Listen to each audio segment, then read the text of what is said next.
Now, President Võ Văn Thưởng met in Hanoi on May the 23rd more than 100 outstanding athletes and coaches who freshly brought about an unprecedented success for Vietnam at SEA Games 32nd.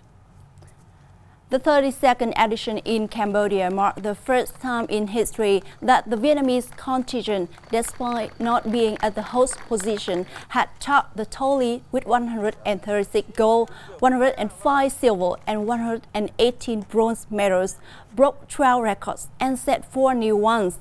At the meeting, President Võ Văn Thưởng and other leaders presented the second-class label order to runner Nguyễn Thị Oanh, who signed 4 gold medals at the game, and 37 third-class label orders to other athletes for their excellent performance. Now, Prime Minister Phạm Minh Chính hosted a reception in Hanoi on Tuesday for Slovenia Deputy Prime Minister and Minister of Foreign and European Affairs Tanja Fajon. Prime Minister Phạm Minh Chính affirmed that Vietnam always attached importance and wished to enhance the multifaceted cooperation with Slovenia, a traditional friend of Vietnam in Central Eastern Europe. He expressed his satisfaction about the positive development in the two countries' relations over the past times in various fields, including trade relations. The host suggested the Slovenian side created more favorable conditions for Vietnamese goods.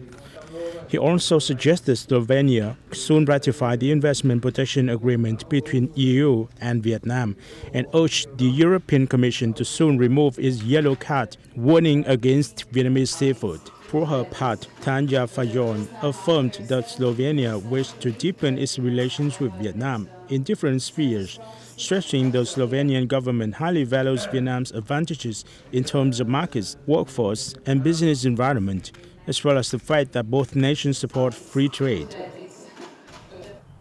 Now, National Assembly Chairman Vương Đình Huệ on Tuesday affirmed that the Czech Republic is a very important partner of Vietnam in Central Eastern Europe during his reception for Deputy Speaker of the Chamber of Deputies of the Czech Parliament, Jan Bartošek, in Hanoi on Tuesday.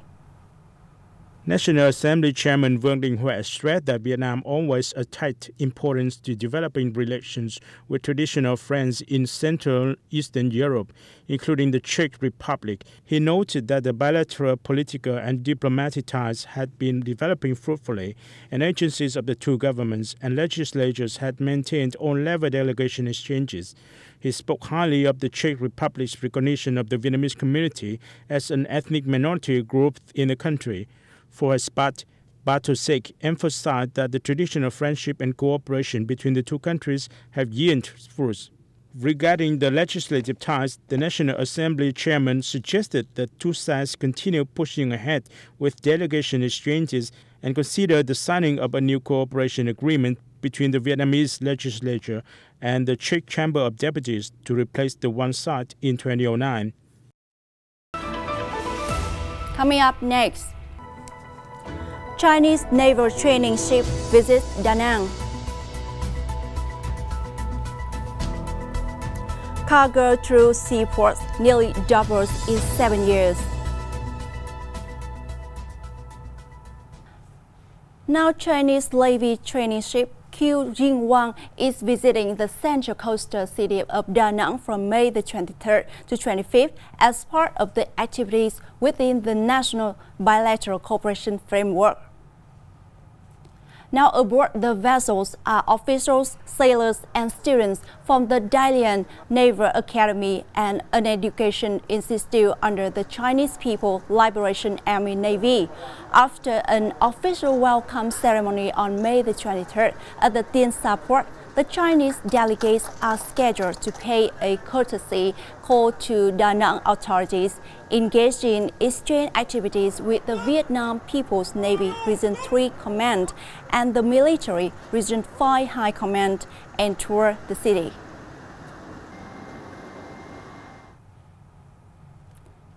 Now, Vietnam's seaport throughput nearly doubled between 2015 and 2022, averaging 8.4%, according to figures from the Vietnam Maritime Administration.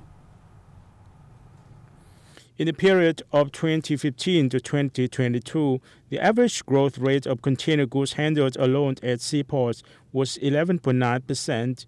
In 2015, the volume of container cargo via ports reached about 126.3 million tons. In 2022, this figure hit more than 243 million tons, an increase of nearly 5% compared to the same period in 2021, and more than 2 times higher than 7 years ago. In the first quarter of this year, Vietnam's seaport throughput exceeded 165 million tons, including close to 53 million tons of container cargo.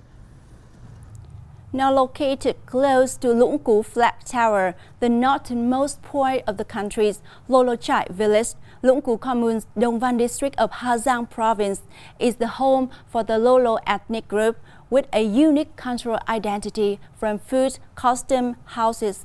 Lô Chai village is a favorite destination of many domestic and foreign tourists. Developing tourism associated with preserving cultural values has brought new vitality to the people here.